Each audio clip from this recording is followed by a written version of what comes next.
ये वीडियो ना ही संदीप माहेश्वरी जी के सपोर्ट में है और ना ही विवेक बिंद्रा जी के।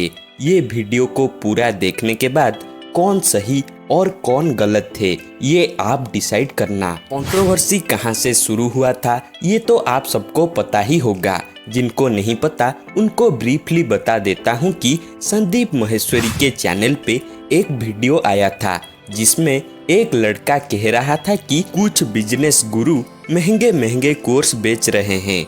उस लड़के ने भी ऐसा ही एक कोर्स खरीदा था जिससे उसे कोई फायदा नहीं हुआ। तो संदीप माहेश्वरी ने इस तरह से बच्चों को ठगने वाले बिजनेस गुरुओं को क्रिटिसाइज किया, लेकिन उस शो में कहीं भी संदीप माहेश्वरी विवेक बिंद्रा जी का नाम नहीं लिए थे। फिर भी इस वीडियो के बाद संदीप माहेश्वरी को विवेक बिंद्रा के टीम से लीगल नोटिस भेजने की धमकी दी गई और कुछ स्टाफ उनके घर तक भी चले गए और क्या क्या कुछ कहा था। संदीप माहेश्वरी के शो में उस लड़के ने कहा था कि ये बिजनेस गुरु 10 दिन में MBA करवा के इंडिपेंडेंट बिजनेस कंसल्टेंट बना रहे थे और इस तरह के कोर्स के लिए वो बच्चों से 50,000 तक ले रहे थे।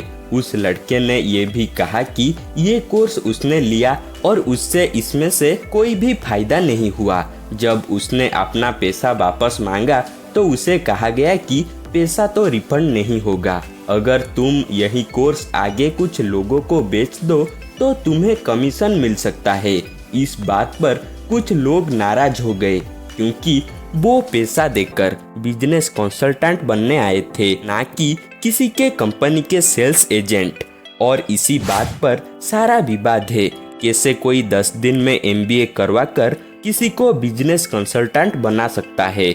हो सकता है कुछ इंटेलिजेंट बच्चों के लिए 10 दिन में MBA कंप्लीट करना इजी हो और वो इस फील्ड में एक्सपर्ट बन सकते हैं, लेकिन हर कोई तो ऐसा नहीं कर सकता क्योंकि सभी का दिमाग और सभी का IQ एक जैसा नहीं होता। विवेक बिंद्रा बिजनेस फील्ड में बहुत सालों से है। इतने सालों से होने के बाद उन्हें ये तो पता ही होगा कि कौन 10 दिन में इंडिपेंडेंट बिजनेस कंसल्टेंट बन सकता है और कौन नहीं। ये सब पता होने के बाद क्यों वो हर किसी को ये कोर्स बेच रहे हैं और उन्हें झूठे सपने क्यों दिखा रहे हैं, जबकि हर कोई ऐसा नहीं कर सकता। कहा जाता है कि इस तरीके से विवेक बिंद्रा ने 500 करोड़ से भी ज्यादा कमाई कर चुके हैं। बहुत से बच्चे मांग कर रहे हैं कि उनको ये फीस वापस दे दी जाए, लेकिन ये बात यहीं तक नहीं रुका।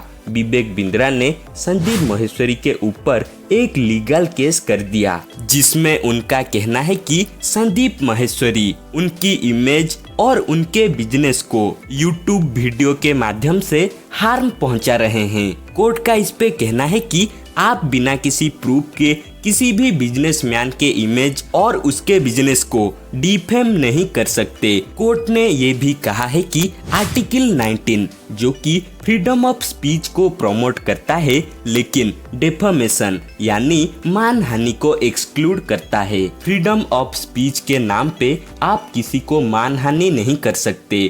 कोर्ट ने संदीप माहेश्वरी को रेस्ट्रिक्ट कर दिया है। वो अब विवेक बिंद्रा के खिलाफ कोई भी वीडियो नहीं डाल सकते और संदीप माहेश्वरी को detail written submission file court में दाखिल करवाना होगा। कोर्ट की अगली डेट 16 जनवरी 2024 को है। विवेक बिंद्रा के लेटेस्ट इंटरव्यू में उन्होंने कहा है कि Sandeep Maheshwari business mastery course करवा रहे हैं जिसमें उन्हें ज्यादा व्यूअरशिप नहीं आ रहा है क्योंकि लोग उन्हें बिजनेसमैन की तरह नहीं देखते। इस कंट्रोवर्सी के बाद उन्हें ज्यादा व्यूअरशिप आ रहा है। इस बात पर संदीप माहेश्वरी ने अभी तक कोई भी जवाब नहीं दिया है। कौन सही और कौन गलत, अब कौन लोगों को ठग रहा है ये फैसला तो कोर्ट ही करेगा।